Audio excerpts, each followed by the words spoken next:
'Twas 6 weeks before Christmas, and all through the shop not a saw was spinning, because I nearly caught it on fire. My mother-in-law called and asked me to make a frame for a stained glass thing she made. So, of course I said sure, I'll just punch out a few miters at 45, whip bang boom, frame. But she showed up with this thing. And this thing. So not so straightforward.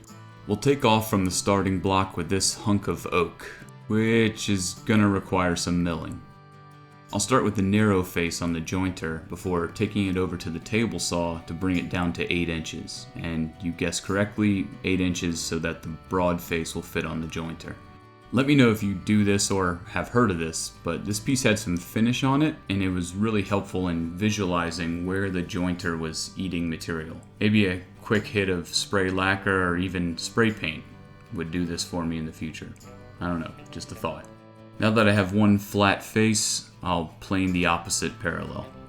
I'm taking great care not to knock off the dust collection hose, as I did here. Here's a link to that video if you want to see that mess. While I'm throwing out links, the chaotic pattern plywood piece is still sitting in the window, waiting for your comments on what to do with it, so check that one out here. Now I'll attempt to cut this into strips, until the saw bogs down and grabs my piece. After resetting and lowering the blade, I think I'll just take a few passes until I start making a campfire in the saw.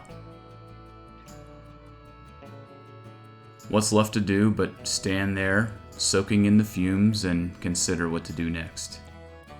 After much inhalation, I'm going to finish the cut on the bandsaw, then see if my 1 3/4 horsepower saw can handle it. And thankfully it does. Since I used the bandsaw, the rest of my piece of lumber is out of square, so I'll have to clean it up again on the jointer.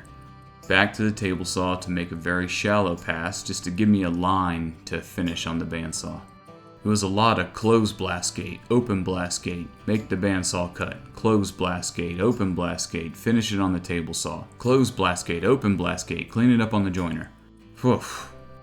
The next slice is smaller, so I'll rough it out on the miter saw before making another scoring pass on the table saw. And of course, I need to close blast gate, open blast gate first. I won't subject you to it, but one more bandsaw pass later, I can finally trim the last piece to size. That was a hell of a lot of work just to make 3 square pieces of oak.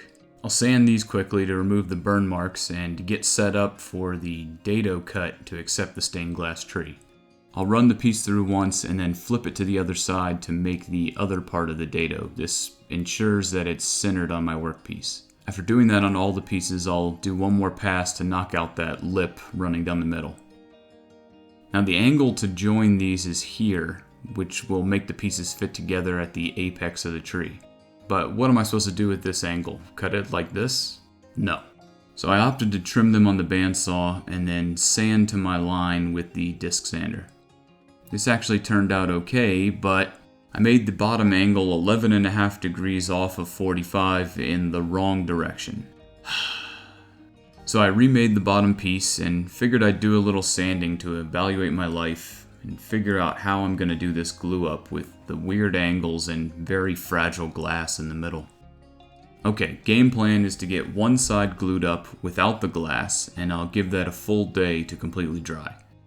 Then, with great care, I'll slide the glass into place and glue the last part onto the frame. With the slop in the joints, I focused on getting them tighter on the inside as I have some plans to trim away the pointed edges anyway. And while that dries, I'll trim down the last remaining offcut to make the legs and mark out some waste to remove. First up is a groove for the tree to sit in, and then I'll shape the rest. It's way easier to get something to sit flat and level if you minimize the surface area contacting the ground.